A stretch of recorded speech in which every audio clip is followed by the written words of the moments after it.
Hi, my name's Amanda Loomis. I am the Community Economic Development Director here in the town of Natick. Today, we are going to be reviewing Article 23, Special Permit and Site Plan Review. Site plan review and special permit are both procedures that the planning board and/or the ZBA or the Zoning Board of Appeals uses to review a project. This is how a project is developed before it gets shovel ready or ready for construction. There's times where elected boards or appointed boards actually have to review a project to make sure that it, one, meets the town standards, two, has adequate site circulation, parking, and other types of site features. So what we really want to do is do a comprehensive rewrite and an update to our site plan and special permit procedures. We currently have in section Roman numeral 6DD, site plan review special permit procedures. These were developed quite a bit ago, and it's just time for an update. So some of that is going to get carried forward. Other parts is going to be update based on best practices, case law, mass general law, but also making sure that the reviewing bodies have the adequate information they need to thoroughly review a project. So although we may be trying to streamline a project, we are actually increasing the review to make sure that it meets the standards of the town of Natick. So let's jump into this. So really what we're looking at is a couple part procedure. So site plan review and special permit currently lives in Roman numeral 6DD. What we want to do is take and delete the special permit site plan review procedures in its entirety, and then replace it with a new section 6DD. However, there's another piece to this. Dover amendments, which is ruled by Mass General Law, Chapter 40A, Section 3, those are projects that are exempt from certain types of review. However, you can still do a site plan review. That actually lives in Roman numeral 3A7, which is very difficult if you're not familiar with the Natick zoning bylaw to know, okay, site plan review lives in Roman numeral 6DD, but the Dover regulations actually live in 3A7. So what we want to do is also pull that into 6DD. So here we are. This is the red line. You will receive a copy of this. And this is really just to help you understand what we are trying to do as we walk through. So what we want to do is take and establish the mission. So Natick is committed to providing clear, consistent, comprehensive review of projects that trigger the requirements of Roman numeral 6DD special permit and site plan review procedures. A project actually may only need site plan review. It does not have to have special permit, or it may only need a special permit and not need site plan review. But sometimes they do have both reviews required. So you may trigger one or the other, and this bylaw, as we've crafted it, it is special permit procedures is in section 1, and site plan review procedures is in section 2. But we also want to make sure, as it states right here, the purpose of Roman numeral 6DD is to set expectations for project review while providing an opportunity to mitigate the impacts of the project both on and off site. So we want to make sure that, yes, the project can fit on the site, that the site can hold the project, but also that the surrounding area is not adversely impacted by this new project going in or an amendment to an existing project. So we just want to call that out at the very beginning. So then we're going to jump into the special permit procedures. So in 1A, who's the authority? So right now, the Zoning Board of Appeals currently reviews special permits in the limited commercial district or the LC zoning district. And we're going to keep that. So the Zoning Board of Appeals remains the special permit granting authority in the LC zoning district right here in Roman numeral 2. The planning board is a special permit granting authority in all other zoning districts and overlay districts. So we are not changing that. So again, the Zoning Board of Appeals reviews projects in the LC or limited commercial, and the planning board reviews it in all other zoning districts. That is what is existing today and will continue post Article 23. Then, if it's numeral 3, we just want to make sure if the project requires both site plan review and special permit, then the planning board, who is the the site plan review authority, would then make sure that the project is adequately reviewed. Moving right down, we've got B, application materials. Special permit application shall be filed in accordance with the rules and regulations of the SPGA. And the SPGA is a special permit granting authority. So the planning board and the zoning board of appeals would have established requirements of what they want to receive. And this is a list of all of the documents, plans, details that they need to adequately review a project. So they would have that in their planning board or zoning board rules and regulations. We put those items in the rules and regulations because those change over time. And we want to make sure that what the planning board and the ZBA are requiring are the most up-to-date items. So then moving right along, we have the review criteria. The SPGA shall evaluate a special permit application based on the following criteria. So the site in the immediate area, we want to make sure that it's adequate for the use, the structure, and the condition. We also want to make sure that the use, structure, and condition will not adversely affect the neighborhood. We want to make sure that the use, structure, or condition will not be a nuisance or cause a hazard to vehicle or pedestrians. And that is something that's where we really want to emphasize is that we are trying to create an environment for all users. So we want to make sure that it's accessible, that pedestrians, bicyclists, etc., can get around without having to worry about being hit by a car, and then also vehicles don't have to worry as much about trying to maneuver things because they know that they have adequate turning radius, they have the ability to move in and out of the site. So we continue right along. The site has access to adequate and appropriate facilities to ensure proper operations of the proposed use, structure, and conditions. Adverse impacts are adequately mitigated because the developer wants to have the project, so therefore they should mitigate their project. The town should not be mitigating the project for the applicant. The applicant mitigates the project. And then the use, structure, conditions exceeds the minimum design standards outlined in the special permit granting authorities rules and regs. So therefore, the planning board or the zoning board of appeals can also have design standards of what types of light fixtures they would like, different types of fencing, different types of benches, etc., that they have in their rules and regs that would help a developer really understand what the town wants. Also, sometimes some of the submittal requirements or some of the conditions are not applicable to a specific project. So if you're just putting in a parking lot, then you really wouldn't need to submit architectural renderings because you're not building a structure. So therefore, you would request a waiver. And so we did want to make sure that there was the opportunity for waiver provisions. However, you don't just get a waiver because you want a waiver.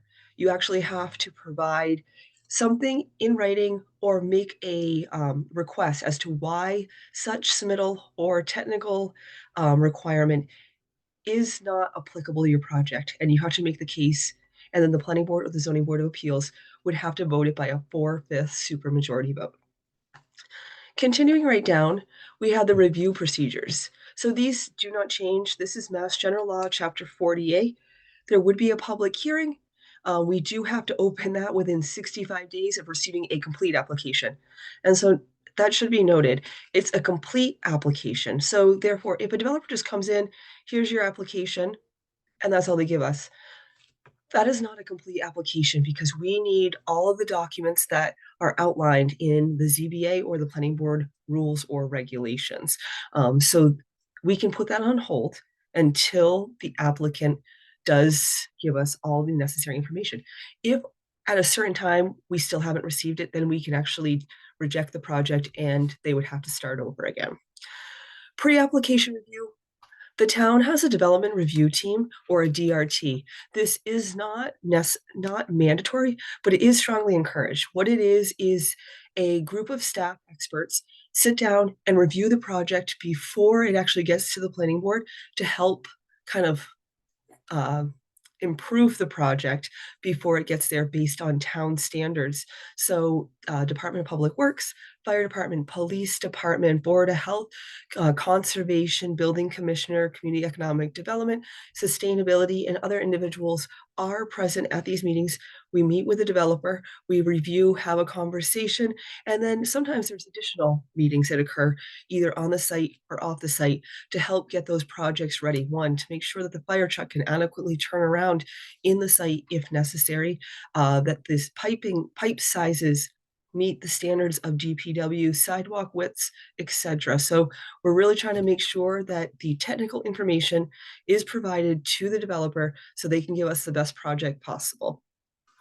Peer review consultant. A peer review consultant is when the planning board needs a outside expert to review some form of report where one, either the staff does not have the capacity or the necessary information to review the project. So examples of a peer review consultant would be a traffic engineer who would then peer review the applicant's traffic study.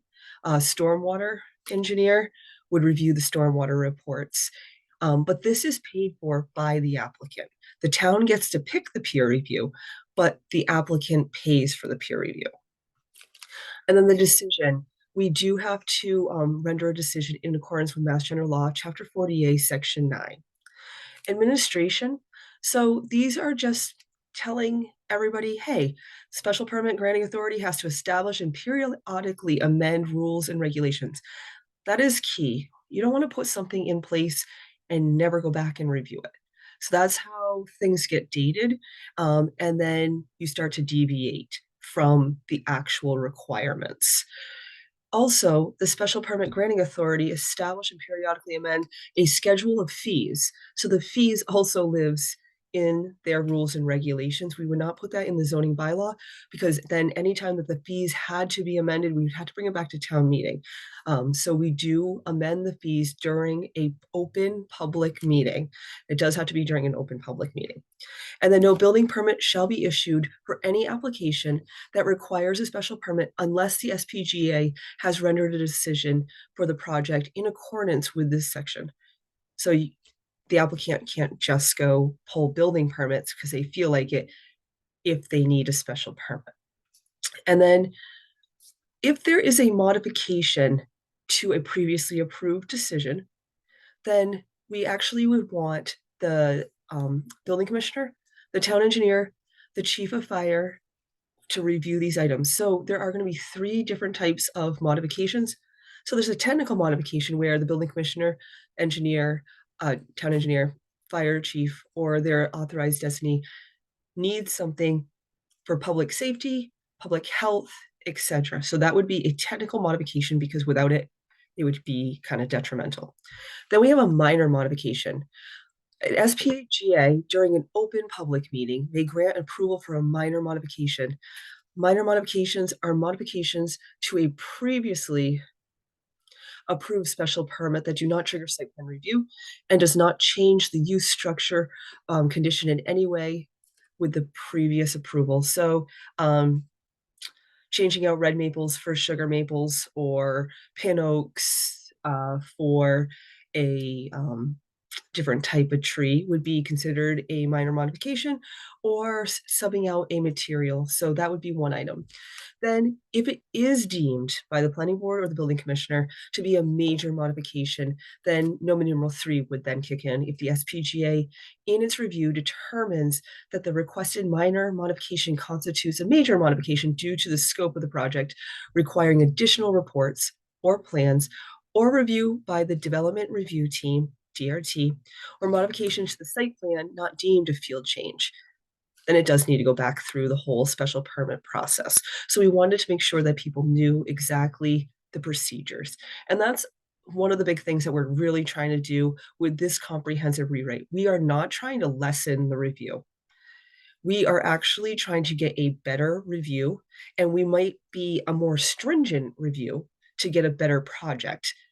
But we're trying to be as clear as possible with what we are expecting. And with that being said, we want the developer to be able to read this and understand what the expectations are.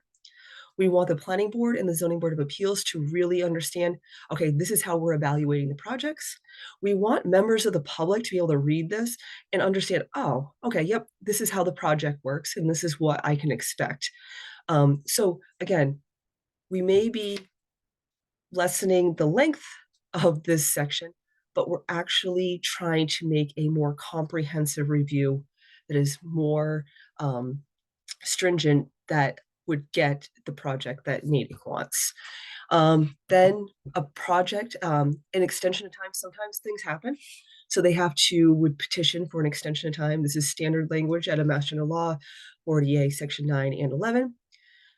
A special permit is only good for 3 years in accordance with Mass General Law, Chapter 48, Section 9, and then also repetitive applications. That is also part of the Mass General Law as well. So if an application comes in and it got denied, they can't come back for 2 years. However, if they substantially change the project, they then have to go and petition to the planning board to show how this project is different than what was originally denied. And then they would have to follow J. So that is special permit. Special permit is really a discretionary permit that allows for a town to evaluate a site, a use, or a condition based on section numeral 6DD1. So then moving on, we have site plan review procedures, which is section 2 of numeral 6DD. And site plan review is different than special permit. Site plan review is actually not dictated by Massachusetts general law. There is an effort right now at the state level to actually pull site plan review into Mass general law, but that is still under a House bill. And what they really want to do is make sure that they're streamlined and working together, because oftentimes you do need a special permit and site plan review. And right now, each community has the authority to develop their own site plan review. Site plan review is really what it sounds like. How does a site feel?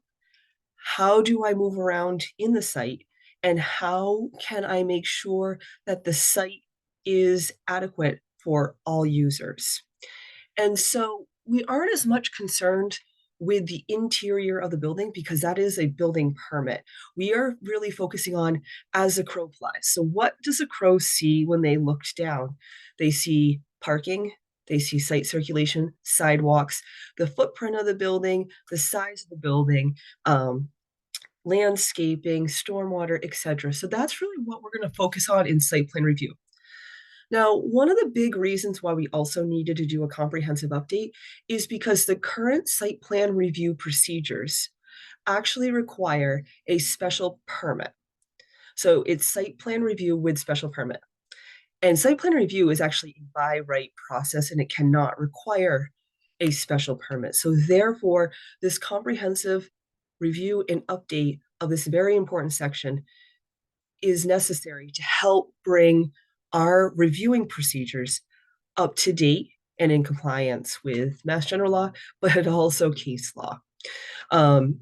So site plan review procedures. So the authority, the planning board is the authority of site plan review, or their designee, as prescribed herein. So we're just going to move right down. So sometimes they will, again, a project may only need site plan review, and other times they will need special permit or special permits. And we want to make sure that this is streamlined so that you can get your special permits and your site plan reviews all at the same time.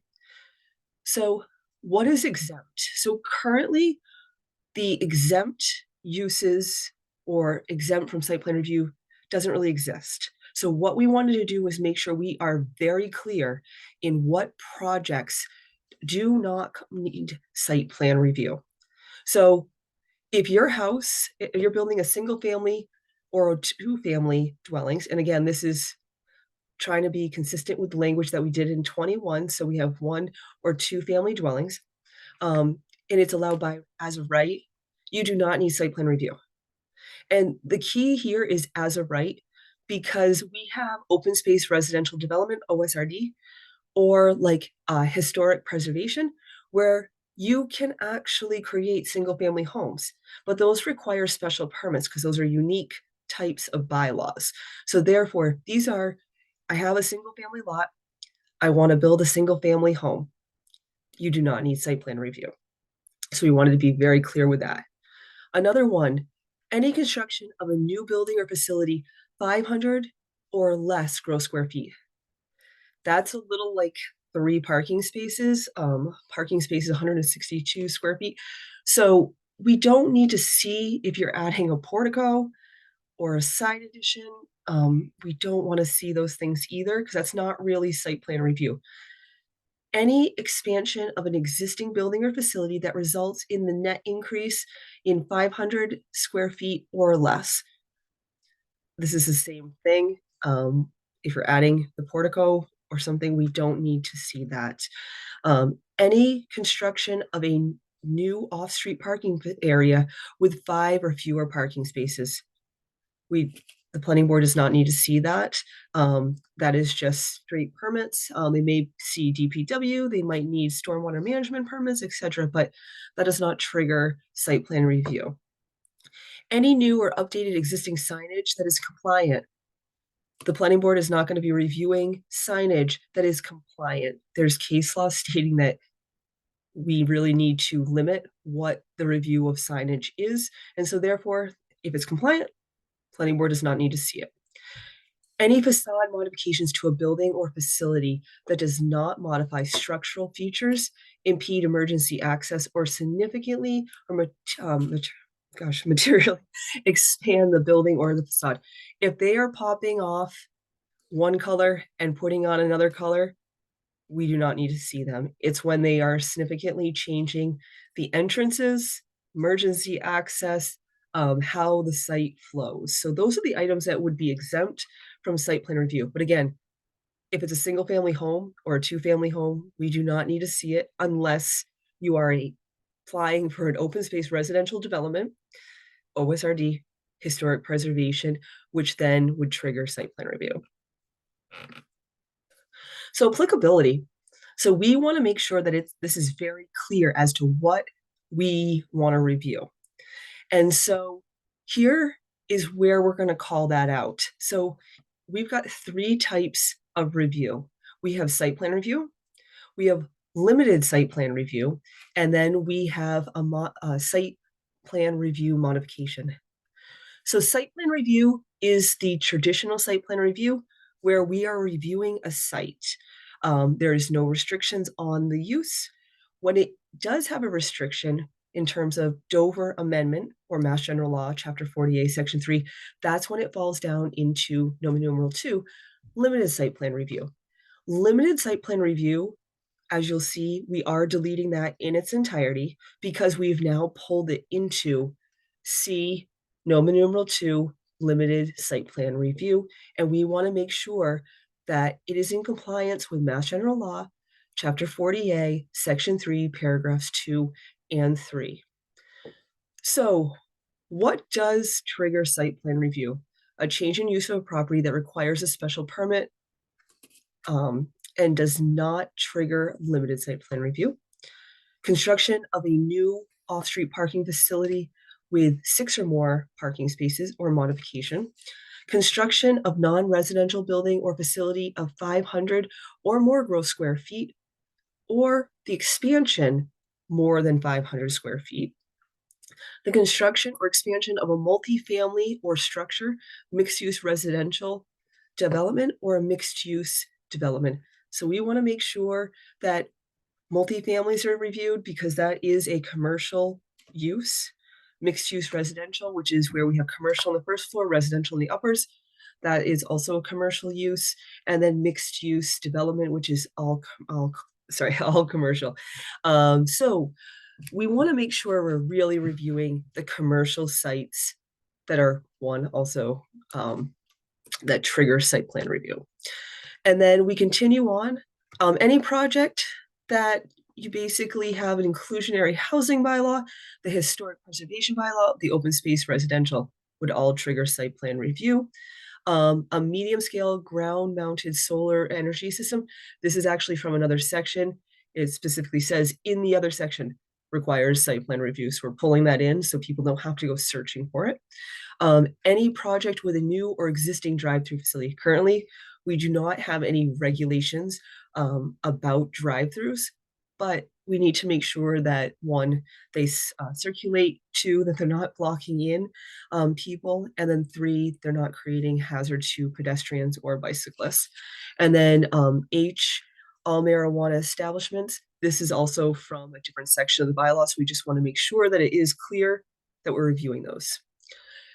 What is a site plan review modification?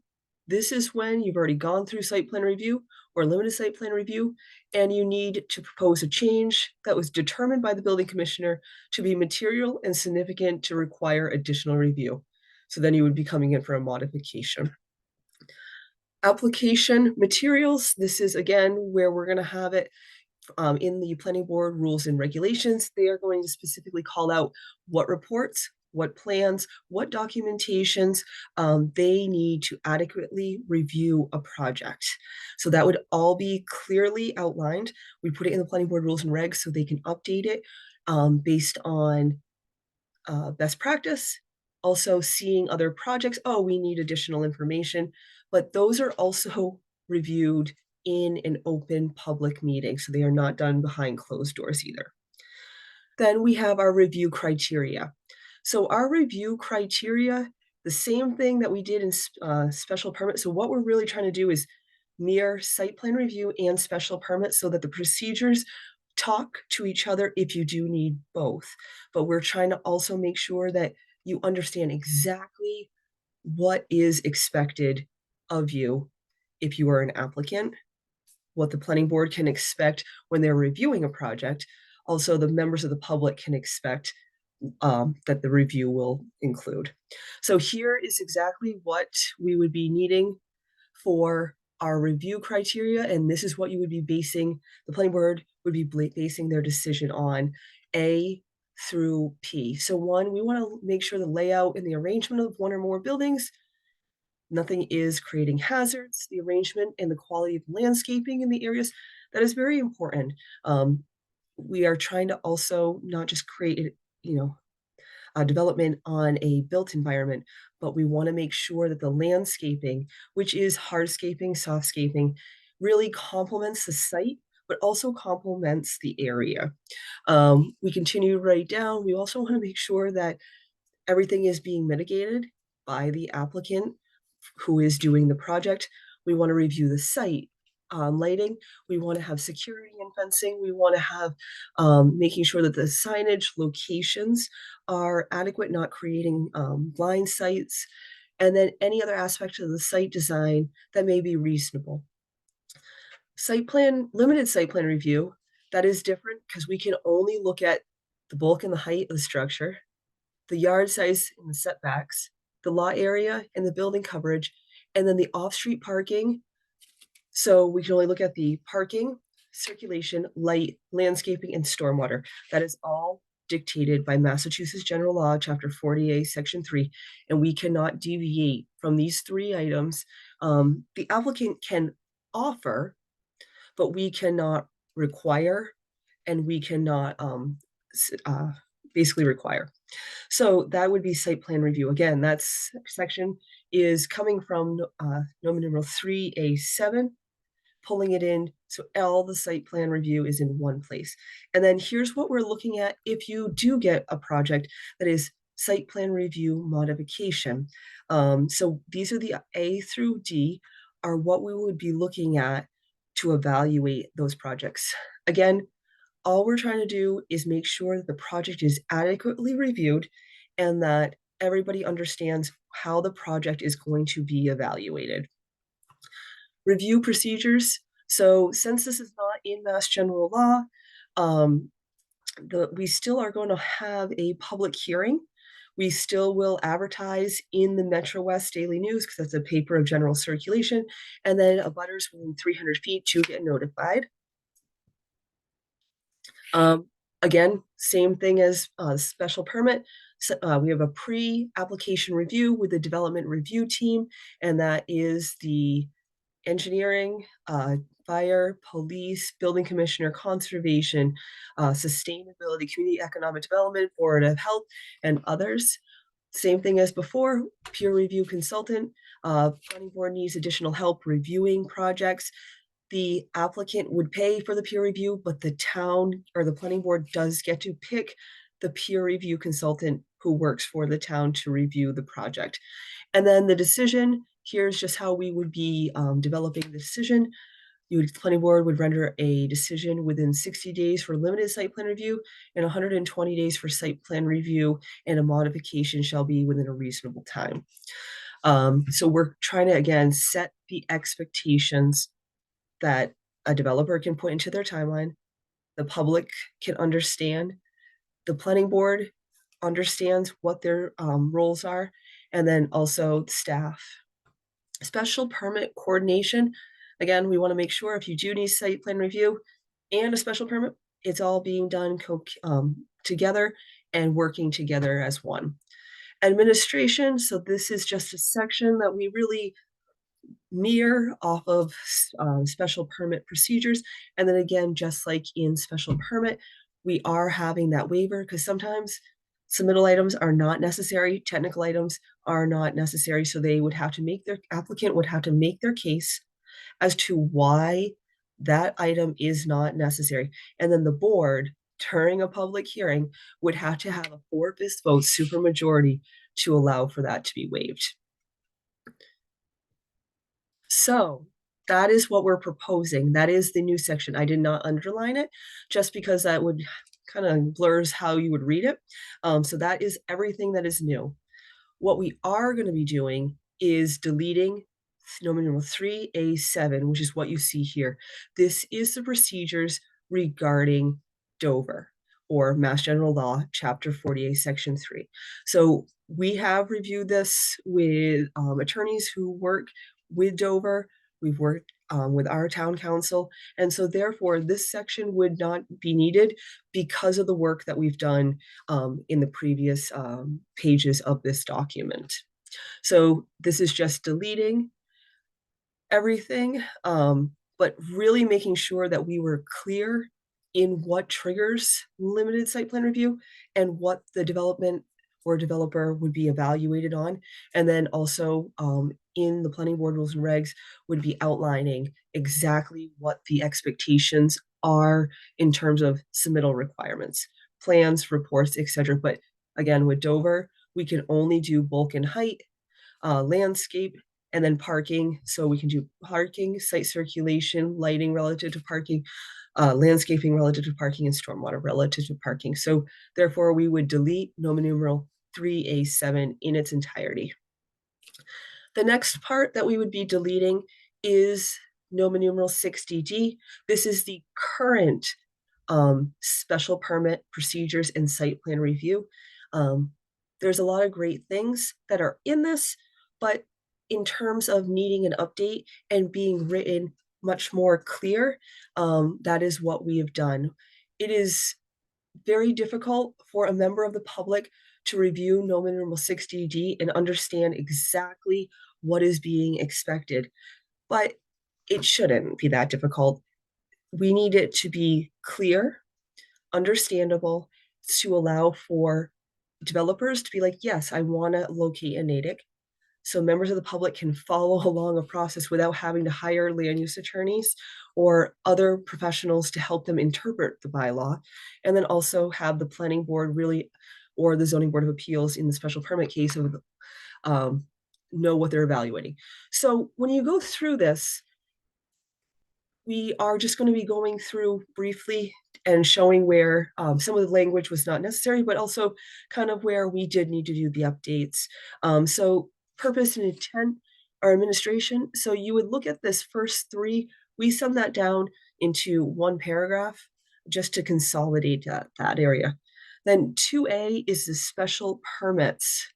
So this whole section here, number 1, is who the special permit granting authority is. We took care of that in basically 2 lines. We just said that the planning board is the special permit granting authority for all zoning districts and overlay districts, except for the limited commercial, which you can actually see when you go down just a little bit further. Zoning Board of Appeals shall act as the SPGA in the following district: limited commercial, subsidized housing, which we actually deleted back in the fall of 2023, and then non-conforming uses in accordance with section Roman numeral 5A, which still stands because they would actually fall back on Roman numeral 5A. And then we have our decision criteria. Well, what we did with the special permit decision criteria, we made it very clear as to what we are reviewing. So currently they wanted to look at social, economic, or community needs which are served by the proposal. That's very vague in terms of how do you actually evaluate the social needs or the economic needs or the community needs of a project. So what we wanted to do is make sure that it was very specific, which is why we updated the language. Adequacy of traffic flow safety, including parking and loading. And that's great. So we did pull that up into the proposed, but we also wanted to make sure that pedestrians, bicyclists, that all could move throughout the site. Adequacy of utilities and other public services. Well, we added that in the upper section, but we actually expanded upon it. A neighborhood character and social structures. So that is something that we would want to delete because we're not really sure what the social structures would be referring to or the neighborhood character, depending on where it is. So we did update and provided some language on how does a project look and feel in the neighborhood? How did it impact the neighborhood? We didn't want to create any hazardous conditions, etc. Impacts on the natural environment. Well, the project doesn't just impact the natural environment. There's a lot of different things that it does impact. So we expanded upon that as well in the comprehensive rewrite. Potential fiscal impact. So we actually can't be looking at the fiscal impact of a project. That's not something that we can really evaluate, but it is a number that you can use as a numerics to see, oh, X projects came in and this is where we're at, but you can't base it off you can't evaluate a project based on that. Conformity with the purpose and objectives of both this zoning bylaw and the district. That's also very big. So what we are really trying to do is make sure that everything is clear and understandable. So then it continues down. The procedures, the procedures right here, applicant shall file a complete special permit application electronically for the review through the town's online permitting. Those are actually just something that should be in the planning board rules and regs or the ZBA rules and regs. Referral to other agency officials or agencies. So this is not really necessary. And then the decision, we created that decision criteria up in the comprehensive rewrite above. The lapse, this is something that we did pull right up into the previous one because it is 3 years for a special permit. So that language did move up into the comprehensive rewrite. So then moving into 2B, which is site plan review, applicability, special permit designation. This is the same thing. We're looking at a bunch of overlay districts that who does and does not do the permitting. So this is where for site plan review. So we do not need that because we made it very clear in the comprehensive rewrite. And then just continuing on, all uses, and we were able to delete a lot of this language because we either captured it, made it much more easy to follow, and moving forward. Then we have this final site plan.